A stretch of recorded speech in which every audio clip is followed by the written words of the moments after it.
Ici, on veut connaître le travail total des forces qui sont exercées sur une luge.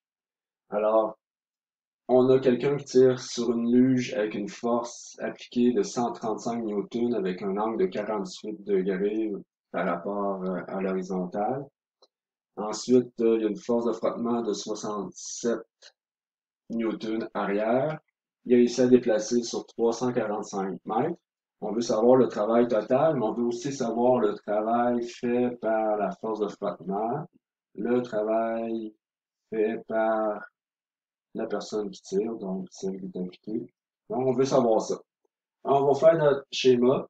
Donc, on a nos Y, nos X, comme ça.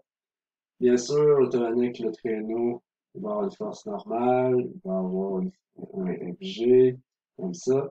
Là, il va avoir aussi la force appliquée comme ça.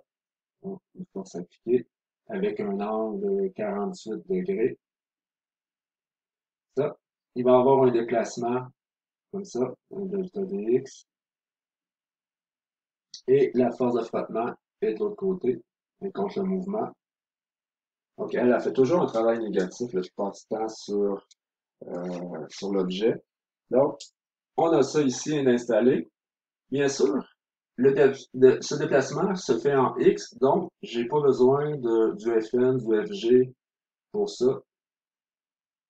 Donc, tout ce que je vais aller voir, c'est qu'est-ce qui se passe en X, parce que le travail se fait vraiment en X, parce que le déplacement est en X.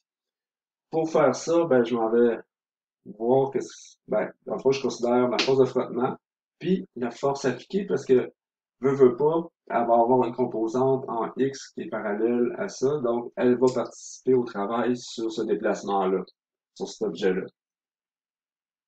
C'est déjà placé de manière à pouvoir faire aussi mon produit scalaire. Alors mon WT, qui est mon travail total, dans le fond, c'est le travail fait par ma force de frottement plus le travail fait par l'individu qui tire sur la luge. On installe tout ça. WF, c'est quoi? Ben, c'est ma force de frottement. Donc, fois le déplacement, fois l'angle entre la force de frottement, c'est un beau 180, donc ça va être fois un cos de 180, donc c'est mon produit scalaire, plus, là aussi, ça va être ma force appliquée, fois le delta D, x, parce que c'est en x aussi, fois cos, dans ce cas-ci, 48 degrés. Ça ici, c'est 67. Ça ici, c'est 345 fois cos 180. Ici, c'est 135 fois 345 fois cos 48 degrés comme ça.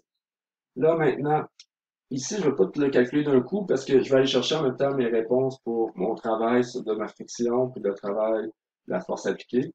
Alors ici, ce terme-là, ça me donne négatif 23 001,5 comme ça, plus 3,1,1,6,5 comme ça. Tout ça mis ensemble, ça va me donner, ça c'était 23 000, 31 000, donc 8 050 comme ça, joules. Donc le travail vraiment sur le toboggan est de 8050 joules. Ici, j'ai trois chiffres significatifs. Alors, dans ce cas-ci, ben, là, on pourrait dire qu'il y a trois chiffres significatifs, mais pour vraiment bien l'indiquer, on va l'indiquer comme ça.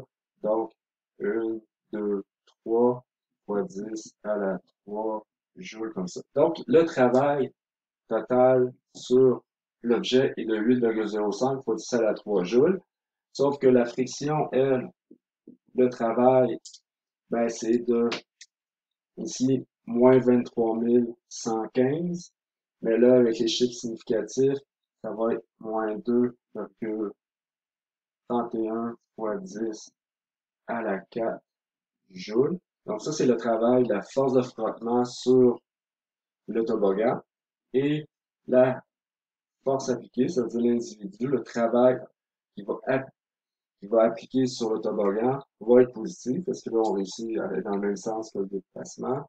Donc, avec les chiffres significatifs, ça va être 3,12 fois 10 à la 4 joules comme ça.